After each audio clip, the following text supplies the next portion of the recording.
السلام على سيد الأنبياء والمرسلين سيدنا ونبينا ومولانا محمد وعلى آله وأصحابه أجمعين وعلى من تبعهم بإحسان إلى يوم الدين. أما بعد، فقد قال الله تعالى في القرآن المجيد: أعوذ بالله من الشيطان الرجيم. يا أيها الذين آمنوا اتقوا الله حق تقاته ولا تموتن إلا وأنتم مسلمون. وعن أبي هريرة رضي الله تعالى عنه قال: قال رسول الله صلى الله عليه وسلم: اتق المحارم تكن أعبد الناس، وارض بما قسم الله لك تكن أغنى الناس، وأحسن إلى جارك تكن مؤمنا، وأحب للناس ما تحب لنفسك تكن مسلما، ولا تكسر الضحك فإن كثرة الضحك تميت القلب، أو كما قال عليه الصلاة والسلام. وصلى الله تعالى على خير خلقه وسلم تسليما كثيرا كثيرا. صدر ذی وقار، محترم علماء کرام، مہمانان عظام، معزز حاضرین، دوستوں، بزرگوں اور محترم ماؤں اور بہنوں،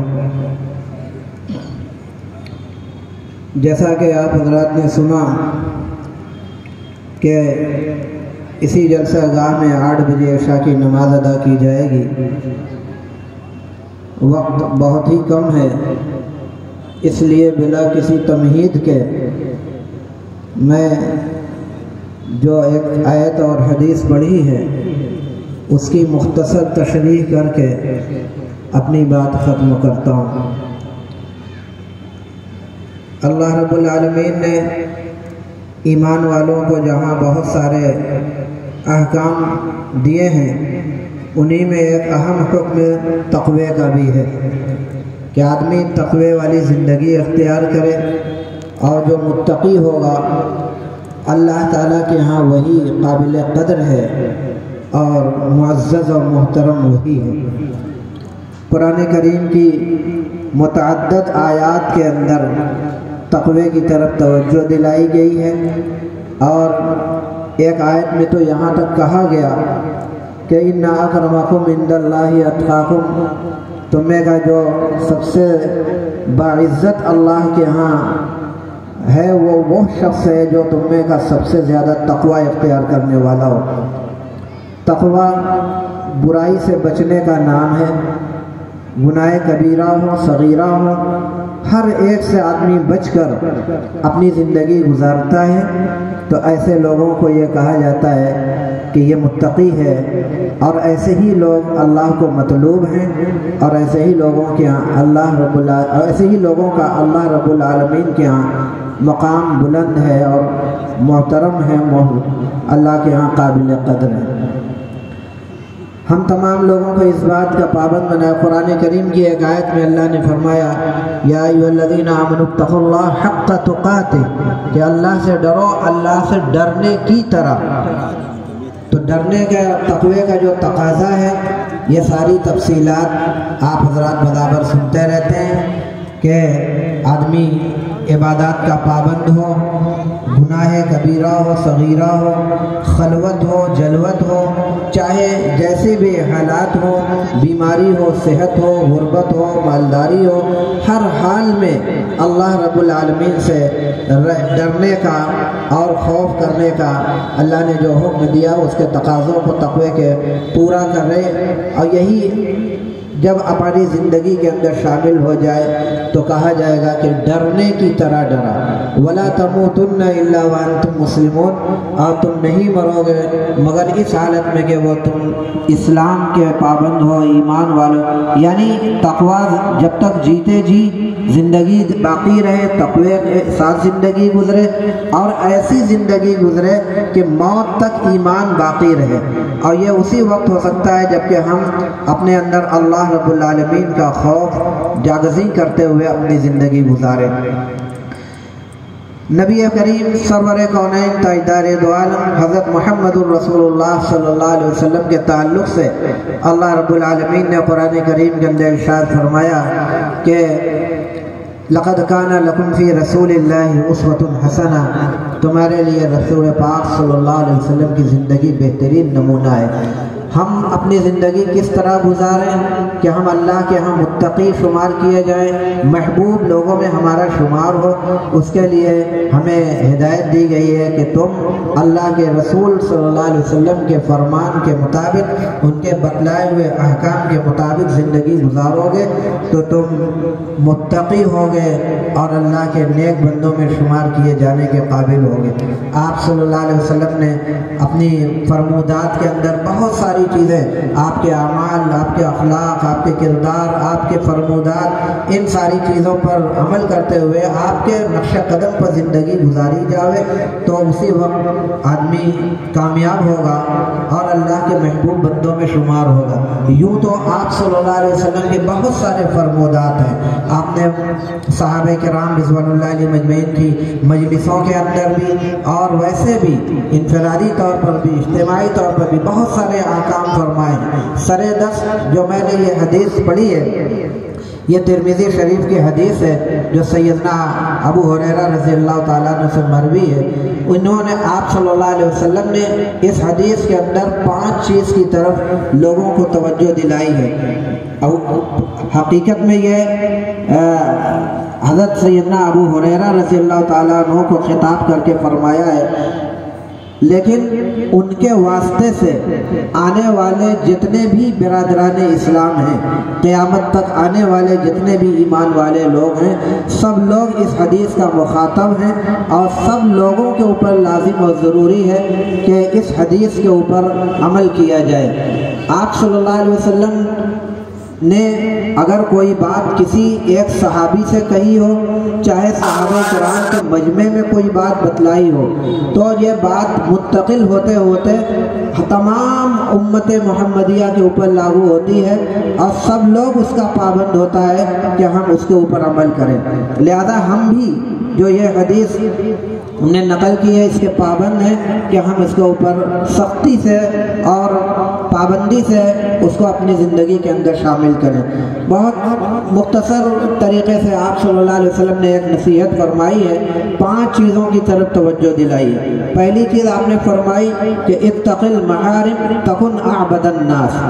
کہ عبادت اللہ رب العالمین کو مطلوب ہے اور اللہ کو وہی بندہ زیادہ پسندیدہ ہے جو سب سے زیادہ عبادت گزار ہو۔ عبادت کی ہم سب لوگوں کو تاکید و تلقین کی گئی ہے، تو ہم عبادت ایک تو ایسے ہی ہے کہ آدمی نماز پڑھے، تلاوت کرے، روزہ رکھے اور نیک کام جتنے کرنے کے ہیں تو وہ عبادت ہیں اور آدمی ان کو سمجھتا ہے، چھوٹا بڑا، پڑھا لکھا، بے پڑھا لکھا، سب لوگ یہی سمجھتا ہے کہ بھائی یہ نیکی کے کام ہیں اور نیکی کا کام کیا جائے گا تو اللہ کے ہاں عبادت گزار لوگوں میں شمار ہوگا۔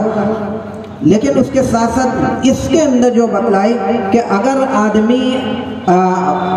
گناہ کبیرہ سے بچ جائے، گناہ حرام کاموں سے بچ جائے تو وہ بھی عبادت کے اندر شمار ہے۔ ایسا نہیں کہ صرف نیکیوں ہی کے کرنے کا نام عبادت ہے، برائیوں سے بچنا، محارم اور کبائر سے بچنا یہ بھی عبادت ہے۔ اور اگر کوئی آدمی نیکیوں کی پابندی کے ساتھ ساتھ تقوی والی زندگی گزارے، گناہ کبیرہ صغیرہ سے بچتے ہوئے اپنی زندگی گزارے، تو ایسے لوگوں کے بارے میں آپ صلی اللہ علیہ وسلم نے ارشاد فرمایا کہ تکن اعبد الناس، کہ لوگوں میں سب سے زیادہ عبادت گزار آپ کا شمار ہوگا۔ کب؟ جبکہ آپ تمام گناہ کے کاموں سے بچتے رہیں۔ چوری کرنا گناہ کا کام ہے، چوری سے بچتے ہوئے آدمی تقوی والی زندگی گزارے۔ خیانت کرنا گناہ کا کام ہے، امانت داری کی زندگی گزارے۔ نماز کا ترک کرنا گناہ کا کام ہے، نماز پڑھنے والا ہو جاوے۔ یہ غرض جتنے بھی برائی کے کام ہیں ان تمام برائی کے کاموں سے آدمی بچ جائے تو ایسے لوگوں کے بارے میں فرمایا کہ وہ آدمی سب سے زیادہ عبادت گزار اللہ رب العالمین کے ہاں شمار ہوگا۔ دوسری چیز جس کی طرف اللہ کے رسول صلی اللہ علیہ وسلم نے توجہ دلائی، فرمایا وَرْضِ بِمَا قَسَّمَ اللَّهُ لَكَ تَكُنْ أَغْنَى النَّاسِ، کہ آدمی سب سے زیادہ مالدار کون ہے؟ ہم تو یہی سمجھتے ہیں کہ جس کے پاس جتنی زیادہ پراپرٹی ہے، جتنے زیادہ بینک بیلنس ہیں، جتنے زیادہ مال و دولت کا مالک ہے، وہی سب سے زیادہ مالدار ہے۔ صحیح ہے، دنیاوی اعتبار سے تو وہی مالدار کہا جاتا ہے، لیکن آخرت کے اعتبار سے، روحانی اعتبار سے سب سے زیادہ مالدار کہے جانے کا مستحق کون ہے؟ اس کے بارے میں اللہ کے رسول صلی اللہ علیہ وسلم نے فرمایا کہ اللہ تعالیٰ نے آپ کے مقدر میں جتنا رزق لکھ دیا ہے اور جتنا مقدر میں آپ کی روزی اللہ نے مقرر کر دی ہے اور جو دے دیا اللہ نے، آپ اتنے ہی پر راضی ہو جائیے۔ بہت زیادہ بھاگ دوڑ نہ کریں، جتنا بآسانی جد و جہد اور مشقت کے بعد جتنا روزی تلاش کرنے کا حکم دیا گیا ہے، اتنی بھاگ دوڑ محنت کے بعد جتنی روزی آپ کو مل جائے، بس اتنے ہی پر قناعت کریں اور اتنے ہی پر صبر کریں، اکتفا کریں، تو یہ سمجھا جائے گا کہ سب سے زیادہ مالدار آپ ہی ہوں گے۔ بھلے آپ کے پاس بہت زیادہ پراپرٹی اور جائیداد اور بینک بیلنس نہ ہو، لیکن جتنا اللہ نے آپ کو دے دیا اور اتنے ہی کے اندر قناعت کے ساتھ، صبر کے ساتھ یہ مزاج بنا کر کہ بھئی اللہ نے ہمارے مقدر میں جتنا دیا تھا وہ ہمیں مل گیا، اس پر رضامندی اور راضی برضا ہو کر آدمی زندگی گزارے، تھوڑے ہی سے اوپر آدمی کفایت کرنے لگے، تو وہ آدمی سب سے زیادہ مالدار۔ آدمی مالدار بننے کے لیے نہ جانے کتنی کتنی بھاگ دوڑ کرتا ہے، اور ہر آدمی کی یہ فطری خواہش ہوتی ہے کہ ہم دوسرے لوگوں کے مقابلے میں سب سے زیادہ مالدار ہو جائیں، اور اپنے کو مالدار لوگوں میں شامل کرنے کے لیے نہ رات کو رات سمجھتا ہے، نہ دن کو دن سمجھتا ہے، دھوپ ہو، موسم چاہے جیسا ہی ہو، بھاگ دوڑ، محنت، جد و جہد ایسے کرنے میں وہ رات و دن، صبح و شام تگ و دو میں لگا رہتا ہے۔ کبھی وہ آدمی کامیاب بھی ہوتا ہے اور کبھی ناکام بھی ہوتا ہے، لیکن یہ اللہ کو مطلوب نہیں۔ بقدر ضرورت روزی مل جائے، اس کے اوپر اکتفا کر لیا جائے، ایسے ہی لوگ اللہ کے ہاں سب سے زیادہ مالدار کہے جانے کے مستحق ہیں۔ اور تیسری چیز جو آپ صلی اللہ علیہ وسلم نے اس کی طرف توجہ دلائی، آپ نے فرمایا وَأَحْسِنْ إِلَى جَارِكَ تَكُنْ مُؤْمِنًا، کہ اپنے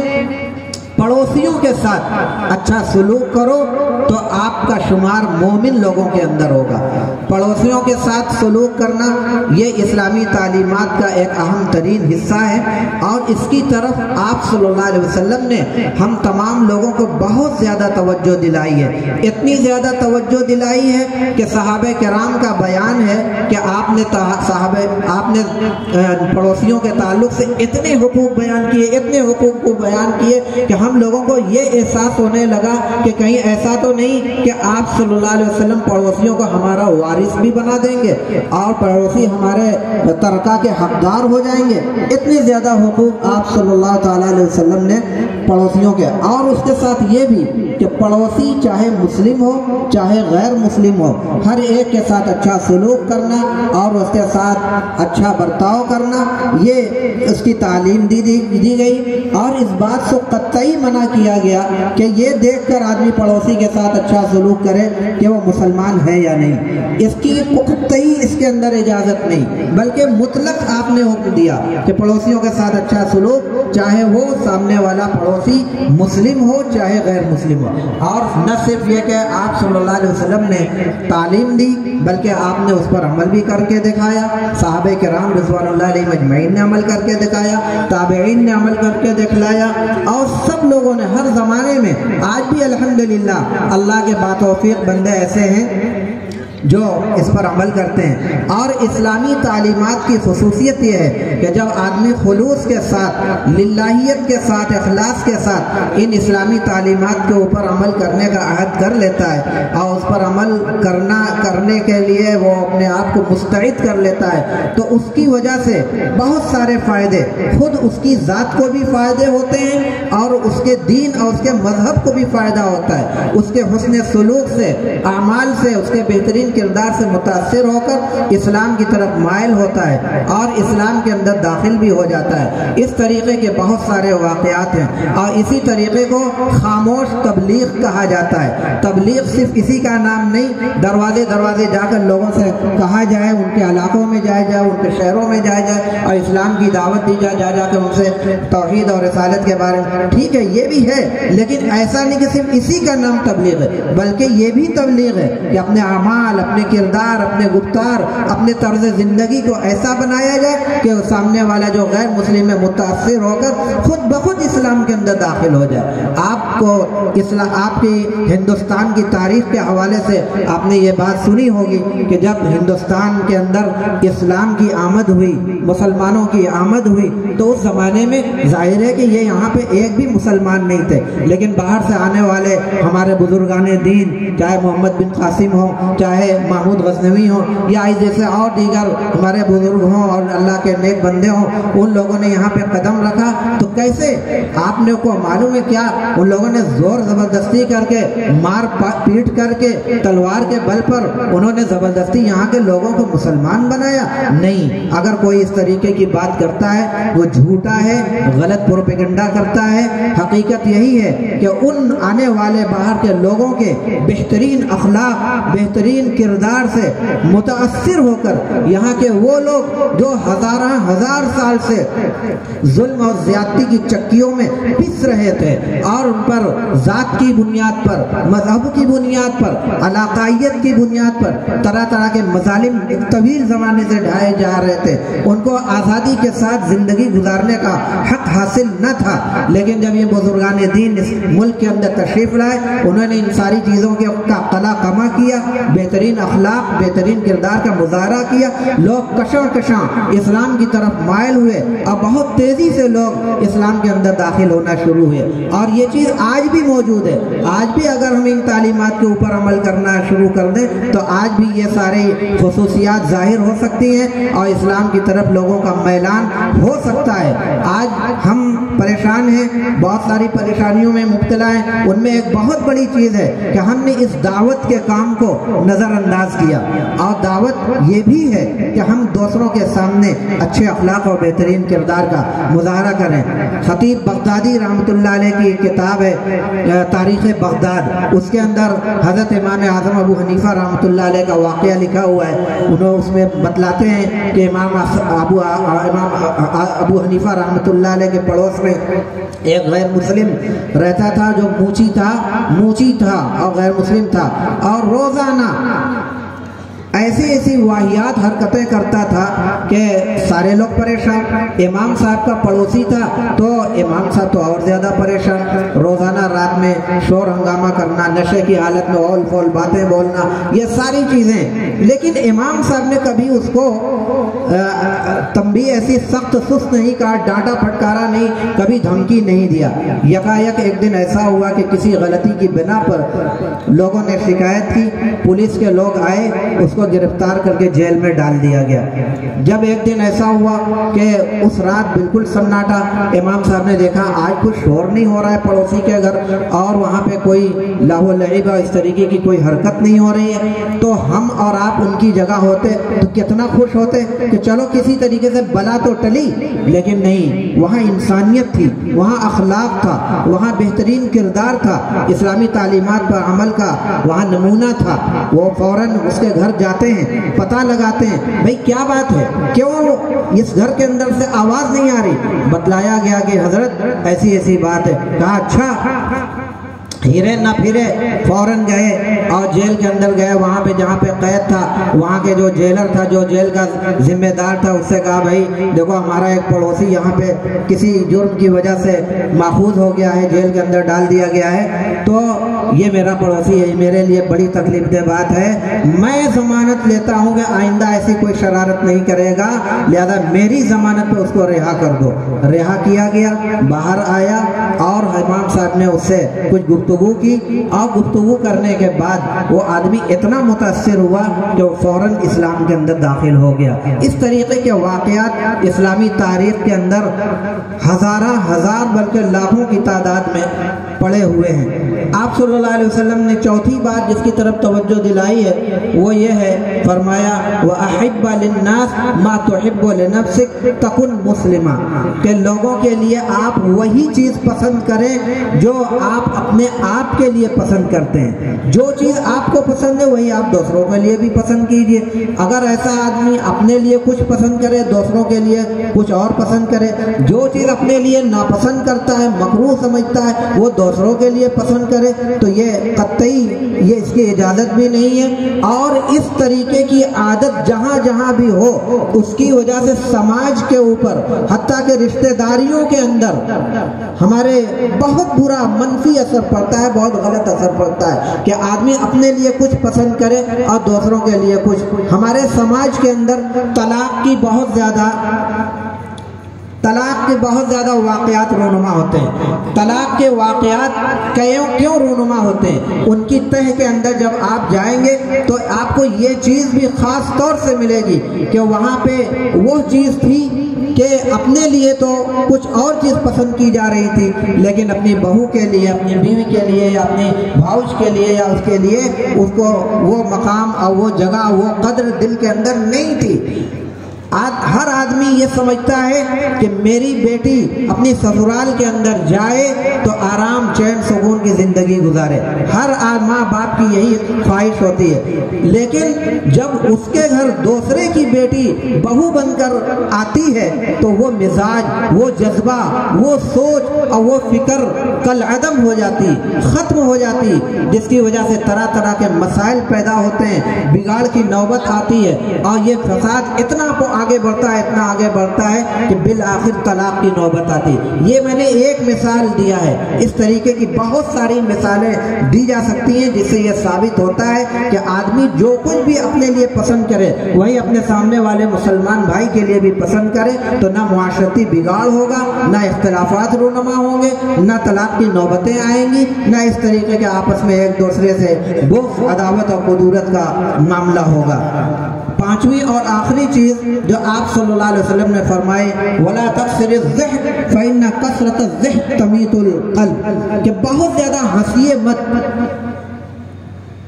اگر کوئی ہنسی والی بات آ جائے، چلو بھائی مسکرا دیا، ہنس لیا، لیکن مستقل آدمی ہنسنے ہی کا مشغلہ بنا لے اور ہر وقت ہنستا رہے، ٹھٹھا مار کر ہنستا رہے اور یہی اپنا محبوب مشغلہ بنا لے، نہیں، اس کی اجازت نہیں ہے۔ کیوں؟ فرمایا فَإِنَّ كَثْرَةَ الضِّحْكِ تُمِيتُ الْقَلْبَ، کیونکہ کثرت سے ہنسنا انسان کے دل کو مردہ کر دیتا ہے، دل کے اوپر برا اثر پڑتا ہے، آدمی کا دل مردہ ہو جاتا ہے۔ تو کثرت سے ہنسنا، بے بات بلا چھوٹی چھوٹی باتوں میں بہت زیادہ ٹھٹے مار کر ہنستا رہنا اور ہر وقت اپنا یہ مشغلہ بنائے رکھنا، اب یہ تو ایسی چیز ہے کہ آج ایسے ایسے لوگ بھی پیدا ہو گئے جن کا یہی مشغلہ ہی ہے کہ خود تو ہنستے ہی رہتے ہیں، جھوٹے من گھڑت چٹکلے، کہانیاں، اشعار وغیرہ کہہ کر لوگوں کو اپنی طرف مائل کرتے ہیں اور کوشش کرتے ہیں بڑے بڑے مجموعوں کے اندر وہ ہنسانے کا کام کرتے ہیں، اور ان کا یہی مشغلہ ہے۔ اس کے لیے انہیں بڑے بڑے پروگراموں کے اندر بلایا جاتا ہے، کامیڈین کے نام سے وہ مشہور ہوتے ہیں اور ان کی بڑی بڑی فیس ہوتی ہے، لاکھوں لاکھ روپے دے کر ان کو بڑے بڑے مجموعوں کے اندر بلایا جاتا ہے۔ اس میں مسلم بھی ہوتے ہیں، غیر مسلم بھی ہوتے ہیں۔ ایسا کرنے والے اور ایسے لوگوں سے کو پسند کرنے والے، ایسا مکروہ قسم کا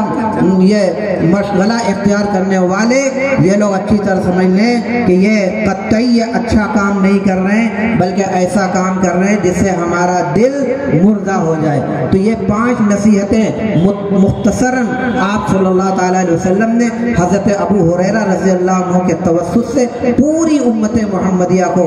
فرمائی ہے۔ ہم تمام لوگوں کی یہ ذمہ داری ہے کہ ان باتوں پر سنجیدگی سے غور کیا جائے، عمل کیا جائے۔ محترم بھائیوں، بزرگوں، آج کا یہ عظیم الشان سیرت کانفرنس، یہ آج کا اس کا پہلا مرحلہ ہے، اور اس کے بعد دوسرا مرحلہ عشاء کے بعد ہوگا۔ اس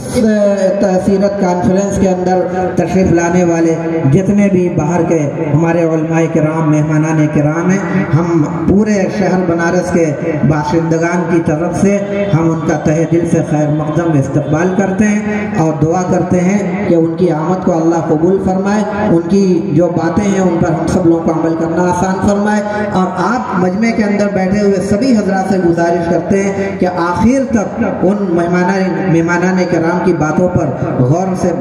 توجہ کے ساتھ ان کی باتوں کو سنتے رہیں۔ درمیان مجلس میں اٹھنا بیٹھنا، بار بار ادھر ادھر آنا جانا، یہ آداب مجلس کے بھی خلاف ہے، اور مہمان کے ساتھ ایک طریقے سے بے عزتی کا بھی یہ معاملہ ہے، اس سے مہمان کو ناگواری ہوتی۔ ان باتوں کا بہت زیادہ دھیان دیا جائے۔ اللہ تعالیٰ اپنے فضل و کرم سے ان باتوں پر ہم سب لوگوں کو عمل کرنا آسان فرمائے۔ آمین۔ وآخر دعوانا الحمدللہ رب العالمین۔